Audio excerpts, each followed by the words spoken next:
Bonjour, bienvenue dans cette nouvelle vidéo. Étant donné l'été invivable qui s'annonce, ça m'a pris comme ça, j'ai décidé de vous faire une petite vidéo sur des livres qui rafraîchissent. Donc en vrac, une sélection de livres avec des océans, des lacs, etc. On va être sur des registres très variés comme d'habitude. On a un essai féministe, on a de la littérature contemporaine assez réaliste, on a de la fantaisie maritime, de la SF, bref. Et étant donné les circonstances, on va être sur du booktube vraiment à l'ancienne. Je vais vous parler en roue libre avec très peu de montage, donc voilà, n'hésitez pas à me traiter tel un podcast. Et d'ailleurs, si vous voulez littéralement écouter cette vidéo en podcast ou si vous voulez pouvoir la regarder sans publicité, c'est possible en me soutenant sur Patreon à partir de 2€. Et c'est vraiment grâce au soutien communautaire que je peux continuer à travailler et à créer ces vidéos.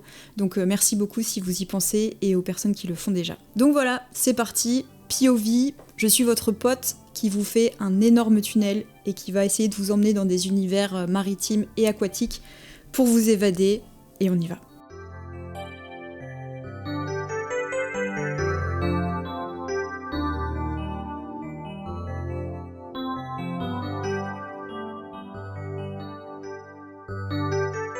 Et on commence très très fort avec Nul ne reviendra pour nous de Prémie Mohamed.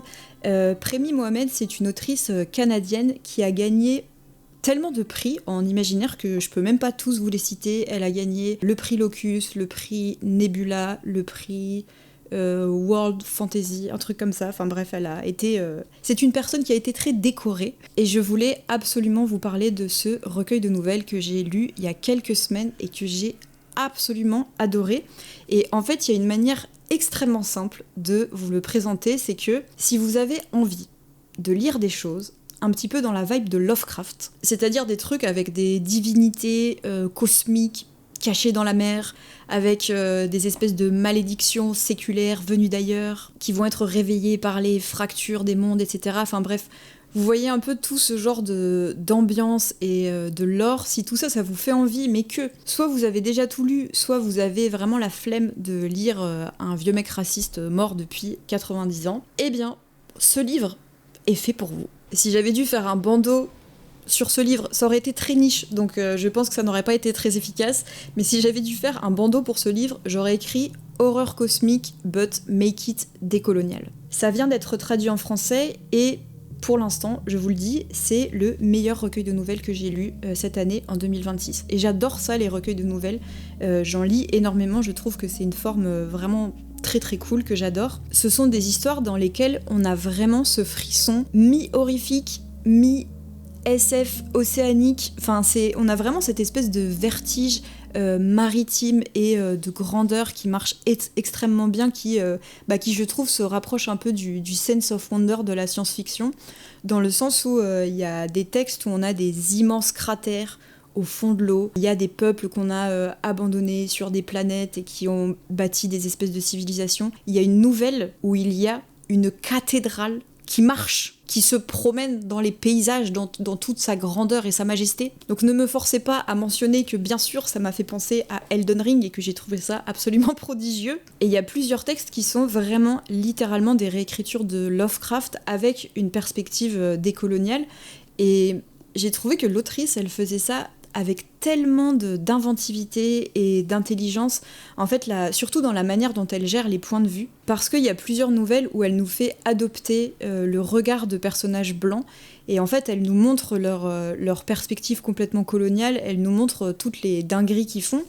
Et par exemple, dans les textes que j'ai préférés, il y en a un qui est centré sur un explorateur blanc qui est devenu obsédé par un peuple qui vit très loin, qui vit au milieu de la jungle. Et il est accueilli par ce peuple qui, à chaque fois, lui dit « il n'y a pas de problème, on te montre ce qu'on fait, comment on vit, etc. » Mais la seule règle, c'est qu'il ne doit jamais rien rapporter de son voyage. Il n'a pas le droit de prendre quelque chose à ce peuple, à cette forêt, de ramener un objet de là-bas. C'est sa seule consigne. Et donc, évidemment, l'explorateur va un jour ramener quelque chose de son voyage, et il va évidemment ramener une espèce de malédiction des enfers avec lui, quoi. Donc bref, voilà, j'ai trouvé ça vraiment excellent. Je vous le conseille, d'autant qu'il y a une sorte de diversité en fait dans le récit, dans les thèmes et dans les formes. Il y a notamment au début du recueil, et ça je trouve que c'est assez chouette comme introduction, il y a des histoires qui sont beaucoup plus intimistes, mais où on sent la présence de sortes de dieux un petit peu inquiétants. Il y a aussi de la science-fiction un petit peu plus classique, entre guillemets, dans le sens où on a des voyages entre planètes. Et il y a même une nouvelle qui s'appelle Les Abeilles. Sachez que ça a été un de mes textes préférés, où on va presque du côté de la folk horror. Mais si je l'ai mis dans cette vidéo, c'est parce que voilà, on a vraiment le côté aquatique, maritime, qui revient quand même énormément. On a beaucoup des descriptions d'odeurs, d'algues, de sel, etc. Des fonds marins qui cachent quelque chose, etc. Enfin bref, vraiment trop cool. Les deux seuls points négatifs que j'ai quand même envie de souligner, c'est que c'est un recueil qui est quand même très inégal. Et pour être honnête, il y a carrément une ou deux nouvelles que j'ai skip en fait, parce que vraiment je les trouvais vraiment pas bien, et au point de pas avoir envie d'aller jusqu'au bout. Et en fait c'est normal parce que l'autrice l'explique en fait à la fin de recueil, elle fait toute une remise en contexte de chacun des textes, et ce sont des textes qu'elle a écrits vraiment en des occasions très différentes et sur plusieurs années, etc. Donc c'est pour ça que c'est un petit peu hétérogène. Et j'ai eu aussi quand même quelques difficultés avec le style. Globalement, je suis pas très fan de ce genre de style qui est assez plat et qui même parfois j'ai trouvé était pas très clair. Il y a eu des scènes que j'ai dû relire parce que j'étais pas sûre d'avoir bien compris ce qui se passait. Et c'est pas parce qu'on était dans des scènes abstraites ou oniriques ou quoi que ce soit, c'était vraiment parce qu'il y avait un manque de clarté, je trouve, dans l'action, dans le placement des personnages, enfin bref. Il y a juste ce côté-là qui est un petit peu dommage. Mais si je vous le conseille ici, c'est parce que ça vaut vraiment le coup étant donné le nombre de pépites qu'il y a à l'intérieur, étant donné toutes les qualités que j'ai relevées auparavant. Et puis voilà, parfois, mon âme a juste besoin de monstres au fond de la mer et de malédictions.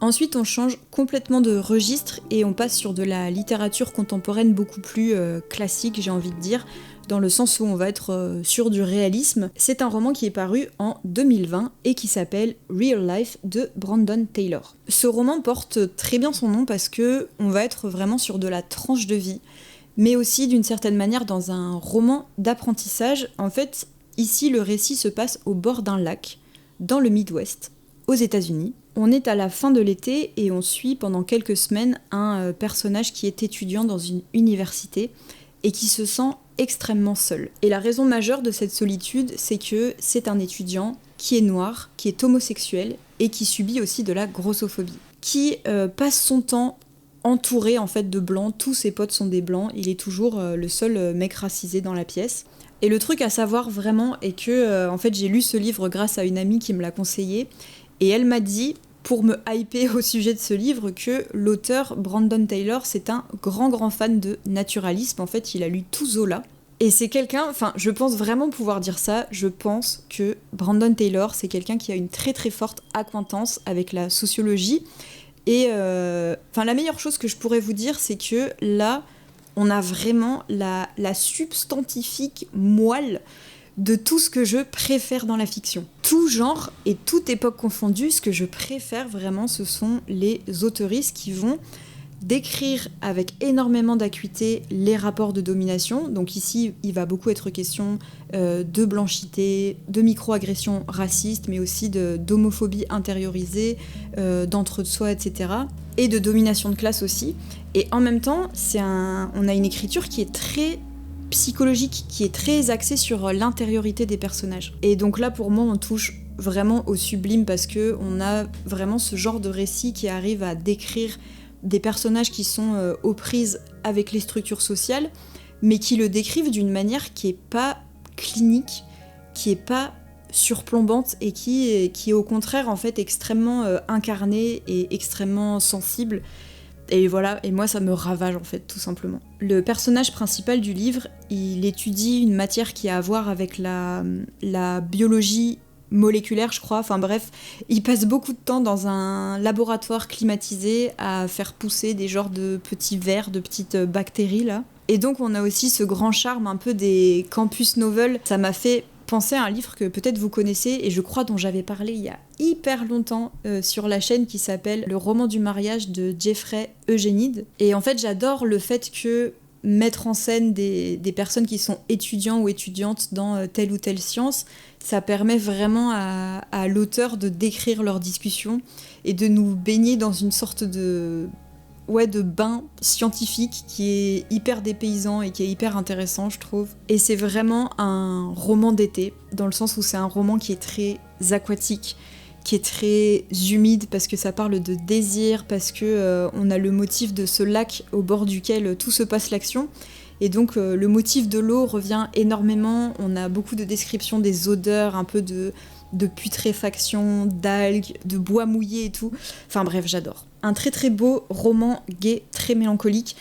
Par contre, je précise juste que c'est un livre je pense qu'il faut dévorer. Dans le sens où si vous lisez juste 10 pages le soir avant de vous endormir, je préfère vous prévenir que je pense que ça va vous saouler. Parce qu'en soi, il se passe pas grand chose en fait dans le texte, c'est vraiment une sorte de tranche de vie, et donc c'est quelque chose pour moi dans lequel il faut se plonger pendant une après-midi, un midi, une soirée. C'est un livre vraiment dans lequel il faut se plonger et lire assez vite, je pense. En tout cas, moi j'ai adoré, et c'est sûr et certain que je vais lire d'autres livres de Brandon Taylor. N'hésitez pas à m'en conseiller si vous en avez lu.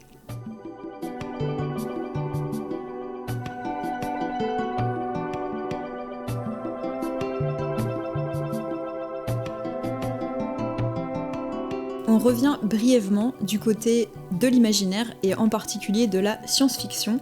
Je voulais vous parler de La montagne dans la mer de Ray Naylor. C'est un roman qui est initialement paru en 2022 je crois, et que moi j'ai lu il y a un moment parce que je l'ai lu en décembre 2024, ça commence à dater un petit peu. Pour tout vous dire, à la base, j'avais choisi ce livre parce que depuis l'enfance, j'avais une peur terrible, une phobie vraiment atroce des pieuvres et des poulpes. Vraiment, vous pouvez même pas imaginer à quel point c'était la chose qui me terrifiait le plus au monde. Et depuis quelques années, j'ai décidé de commencer vraiment à me soigner avec cette phobie, et notamment de le faire en mode vraiment do it yourself grâce à la littérature. Et sachez qu'en vrai, ça a super bien marché pour moi. Voilà, pour info, si jamais vous avez des phobies, n'écoutez pas ce que je dis, je ne suis pas psychologue, je n'en sais rien, mais en tout cas, petit partage d'expérience, moi ça m'a vraiment aidé, et notamment ce livre, il a été un peu le point de départ de cette démarche. La montagne sous la mer, c'est un roman de science-fiction un peu à l'ancienne, je dirais, dans le sens où ça m'a fait penser au roman de Michael Crichton que je lisais quand j'étais ado, enfin ce genre de choses.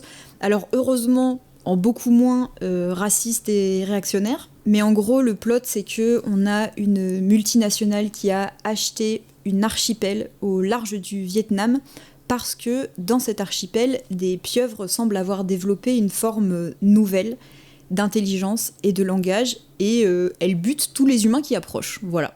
Et je dis que ça m'a fait penser à de la SF un peu à l'ancienne, dans le sens où les personnages au cœur du livre, ça va beaucoup être des scientifiques qui vont être tiraillés entre leur intégrité, leur passion pour leur sujet d'étude, et en l'occurrence là on va suivre une meuf qui est absolument passionnée par les pieuvres, qui a consacré sa vie à les étudier, à les observer et tout. Et de l'autre côté on a aussi les intérêts très puissants des États, du capitalisme, etc. C'est un récit que j'ai trouvé très intéressant, très prenant, il y a vraiment un côté un petit peu page-turner, et qui interroge plein de choses évidemment sur les ressources naturelles, la lutte des classes, etc. Et en plus on a un côté un petit peu anthropologie biologique, je sais pas trop si une telle chose existe, mais dans le sens où l'histoire elle explore beaucoup de choses autour de l'organisation sociale chez les animaux, la façon dont les animaux peuvent se mettre à communiquer, à créer une culture, etc.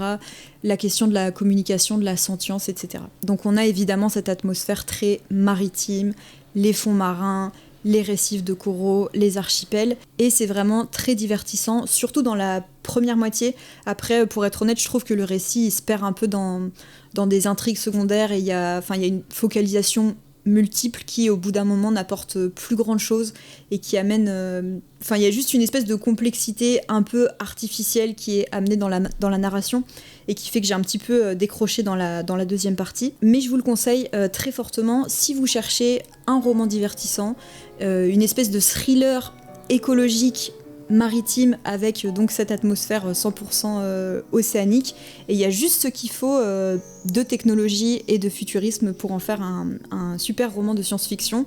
Et aussi, si vous avez la phobie des pieuvres et des poulpes comme moi, mais que vous avez envie de commencer à empathiser avec ces animaux, ou alors si vous adorez les pieuvres et les poulpes au contraire, c'est un roman qui peut beaucoup vous plaire.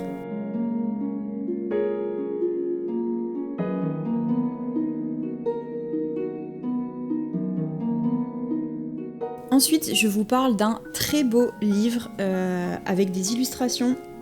Je vais essayer de vous montrer. Un très bel essai avec des dessins qui est sorti il n'y a pas longtemps en poche, si jamais ça vous intéresse, et qui s'appelle Non noyé, leçons féministes noires apprises auprès des mammifères marins de Alexis Pauline Gumps. Le projet et le sujet du livre, c'est extrêmement simple, c'est assez bien expliqué dans l'introduction. L'autrice nous dit « Respirer dans des circonstances irrespirables, c'est ce que nous faisons tous les jours, enserrés par l'étau du capitalisme racial, sexiste et fonctionnaliste. Nous sommes toujours en train de nous noyer. Est-ce que tu respires encore ? Ce livre est une offrande à notre évolution, à la possibilité de pratiquer une autre façon de respirer, plutôt que de poursuivre la trajectoire tracée par l'esclavage, la capture, la séparation et la domination, ainsi que les atmosphères irrespirables qui s'en sont dégagées. » En fait, c'est un livre qui est parti du fait que l'autrice, qui est une universitaire, qui a notamment passé beaucoup de temps, consacré beaucoup de son travail à vulgariser des travaux de grandes théoriciennes féministes noires, en fait, elle postait sur les réseaux sociaux ce qu'elle apprenait à propos des mammifères marins et les réflexions poétiques et politiques que ça lui inspirait. Et donc le livre, il est un peu issu de ce processus. Et le point très important qu'elle précise aussi assez vite dans le livre, c'est que, je la cite, « Les mouvements pour la libération noire, pour la libération queer, pour la justice handi, pour la justice économique, pour la justice raciale, pour la justice de genre, sont au cœur des méditations qu'on trouvera dans ce livre. Mais ce sont des méditations. Et plutôt que de proposer un programme ou un ensemble prédéterminé d'instructions, ces méditations ouvrent un espace pour interroger ensemble et poser des questions qui nous engagent à des niveaux de profondeur qui, oui, sont encore émergents. » Donc, le petit disclaimer que j'ai envie de faire, mais vous allez voir c'est un disclaimer à tiroir en fait, donc écoutez bien ce que je vais dire. C'est un livre que je ne vous conseille pas du tout si vous êtes une personne, on va dire, très terre-à-terre, qui est un peu allergique à des formes de spiritualité ou à tout ce qui peut être perçu un petit peu comme du développement personnel, etc. Mais il faut savoir que j'aurais pu dire ça de moi-même par le passé, que j'étais ce genre de personne très cartésienne, etc. Et je pense aujourd'hui, en tout cas je suis dans une réflexion depuis un moment maintenant, où je me dis, je pense en fait notamment, peut-être surtout en tant que personne blanche, on ferait bien d'être plus humble. En fait, des fois, déjà, on ferait bien de se calmer de manière plus générale. Et par exemple, dans ce livre, l'autrice revient régulièrement sur le sujet de la science et sur le fait que les méthodes et les paradigmes scientifiques sont bien souvent situés du côté de la blanchité et construits du point de vue colonial. Et par exemple, concrètement, elle nous dit... Exemple hyper concret de ça, de toutes les mammifères marines, il n'y en a qu'une dont le nom indigène soit utilisé par la communauté scientifique dominante. Et là, elle parle de tout un moment où il y a des personnes et des peuples qui ont côtoyé des animaux, et notamment des mammifères marins pendant très longtemps, qui vivaient avec, etc. Mais que c'est le nom colonial et le nom que les Blancs ont donné à ces animaux quand ils les ont découverts, qu'on a gardé. Et donc bref, elle parle beaucoup du fait que les usages scientifiques dominants, que la façon même de découper et de nommer le réel s'inscrit dans la blanchité. Bref, j'espère que je dis ça correctement, mais voilà. En fait, c'est un livre que je vous conseille de lire parce qu'il aborde toutes ces choses avec un prisme politique et poétique et sensible en même temps, ce qui peut être quelque chose d'assez déroutant, mais en même temps, il y a quelque chose d'extrêmement franc dans la démarche, ça prétend pas du tout être autre chose, et j'ai trouvé ça extrêmement beau, ça m'a profondément touchée. Et le livre est agréable à lire parce qu'il est organisé sous forme de méditation, à chaque fois sur un thème, par exemple la respiration, la collaboration, le souvenir, etc. Et je pense que quand on vit des trucs hardcore comme en ce moment, ça peut être tout à fait à propos de juste en lire une partie par-ci par-là, et de laisser ça nous aider et nous faire nous sentir mieux. Je pense que quand on vit des choses vraiment hardcore, c'est politique aussi d'affirmer que on a besoin de certaines formes de développement personnel qui sont en fait des formes de développement collectif. On trouve notamment beaucoup de réflexions sur la captivité, et elle décrit les constructions coloniales, racistes, sexistes et hétéropatriarcales comme des filets dans lesquels on est pris. Et à chaque fois, elle va décrire des comportements de mammifères marins et en tirer des sortes de leçons de méditation, etc. Donc encore une fois, on peut vraiment le lire un petit peu par petits bouts. C'est un très beau livre qui fait énormément de bien et je pense qu'il fera d'autant plus de bien à des personnes qui sont concernées d'encore plus près par toutes ces questions. Et je vous le conseille énormément.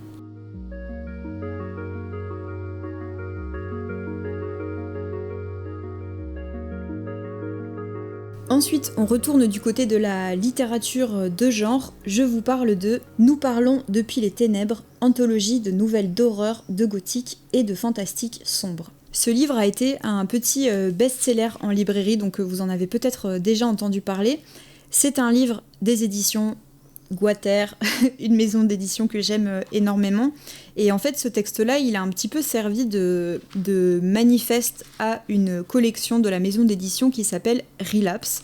Et le projet de cette collection, je cite, « Dark romance, steampunk, mauvais genre en général, Relapse est une collection dédiée aux créatures et aux créatrices ». Et donc nous avons ici une anthologie de nouvelles d'horreur, et c'est une anthologie collective qui a été écrite que par des autrices. Je sais pas si vous avez remarqué, mais vraiment, quelle époque incroyable quand on est fan d'horreur. Il y a vraiment une profusion, un renouveau, une espèce d'effervescence collective autour du genre qui, moi, m'enthousiasme énormément. Ça nourrit mon âme et je trouve ça extrêmement rafraîchissant. Et donc bon, pour les points négatifs, ce recueil de nouvelles, il a clairement, je trouve, les défauts de ce genre de projet, dans le sens où je trouve que la ligne éditoriale, elle n'est pas forcément très claire, et la qualité des textes surtout, pour moi, elle est vraiment extrêmement inégale. Et en même temps, ce qui est paradoxal, c'est que c'est ça aussi qui fait tout l'intérêt du truc, c'est que on a envie d'aller au bout parce qu'il y a des pépites. Et donc si je vous en parle dans cette vidéo, c'est parce que parmi les nouvelles que j'ai préférées en fait du recueil, il y en a énormément qui ont attrait à la mer, au lac, aux animaux marins, etc. C'est vraiment un thème qui revient énormément quand même tout au long du recueil, et surtout dans les nouvelles que moi j'ai préférées. Le tout dernier texte notamment, qui est, pour moi, qui est un des meilleurs du recueil, c'est celui de Estelle Faye, et c'est une histoire de pêcheurs, mais aussi de monastère, et c'est un récit de vengeance au bord de la mer, voilà. Enfin, que vous dire de plus, honnêtement. Et voilà, il y a aussi une autre nouvelle que j'ai adorée, avec une danseuse dont le corps se transforme un peu en créature, méduse, bizarre.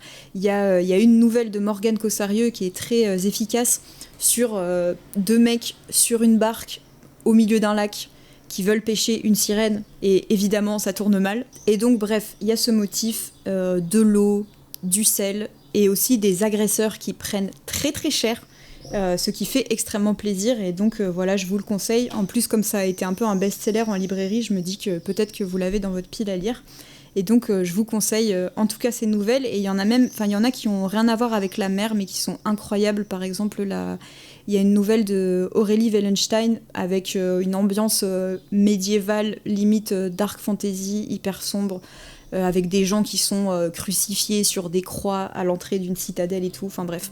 Très très cool, recueil, très inégal évidemment, mais avec quelques nouvelles comme ça que j'ai trouvées vraiment pépites.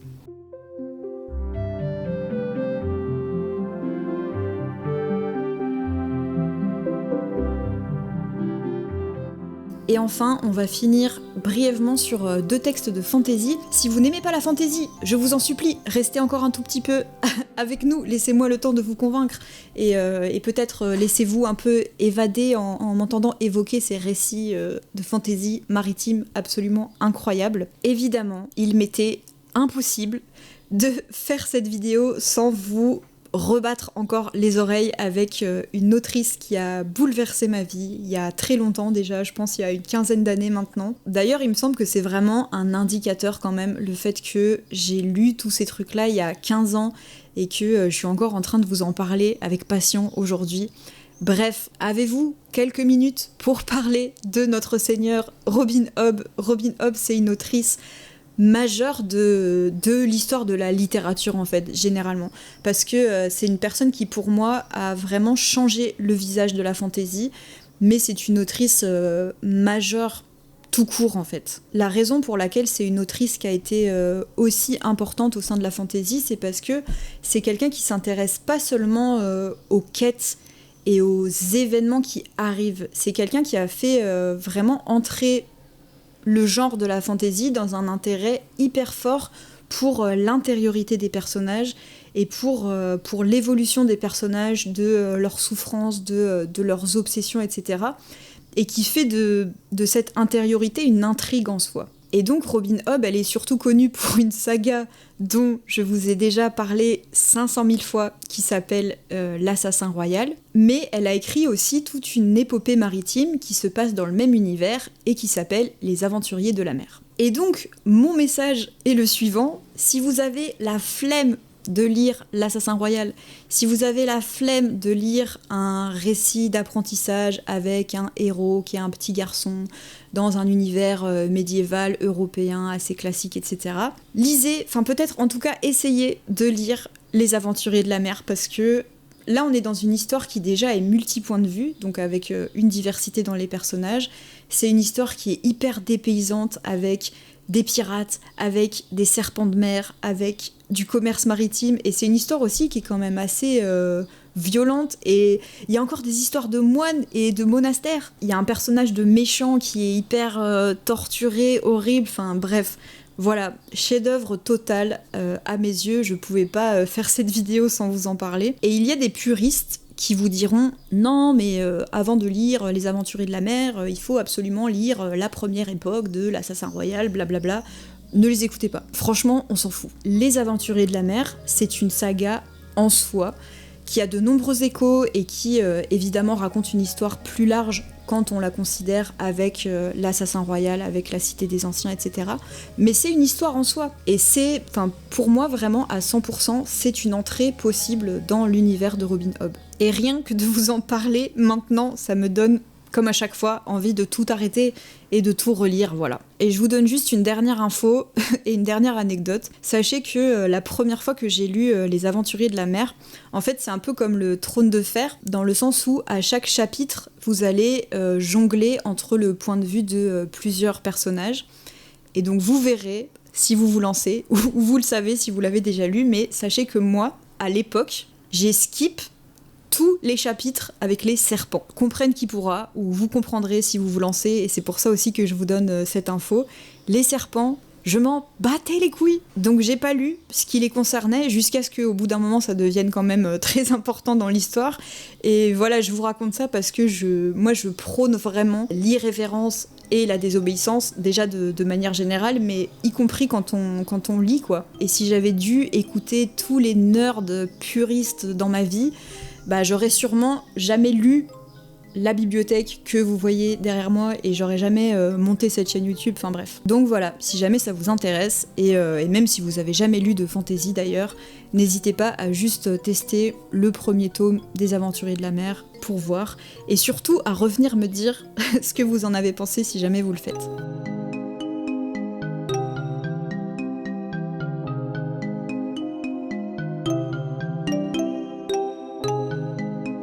Et pour conclure, je vous mentionne ça très brièvement parce que en réalité c'est ma lecture en cours, c'est une lecture que j'ai commencée il y a quelques temps maintenant et qui rentre totalement dans le cadre de cette vidéo et surtout là de ce focus sur la fantasy maritime.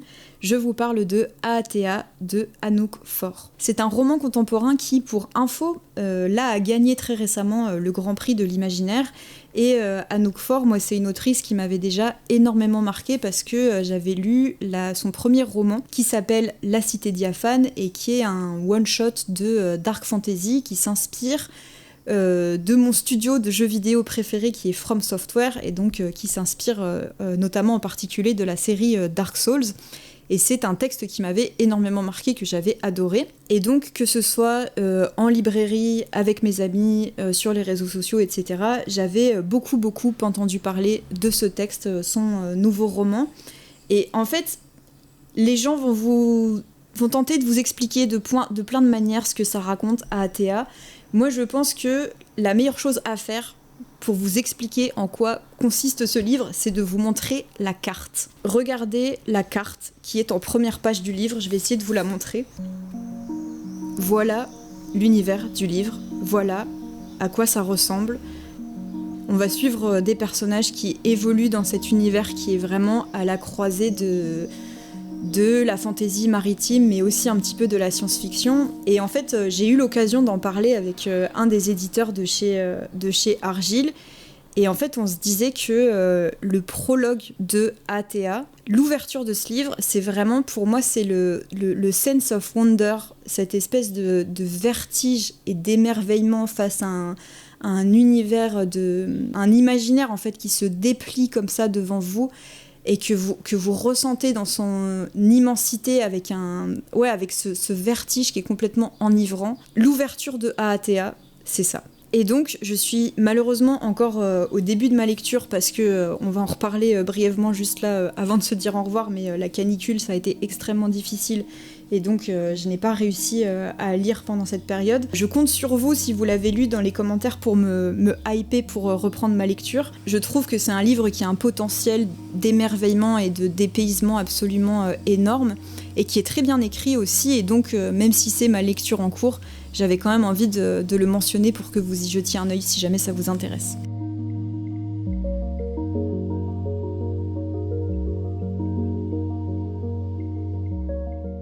Voilà, c'en est tout pour cette vidéo. Je vous remercie énormément si vous entendez ces mots.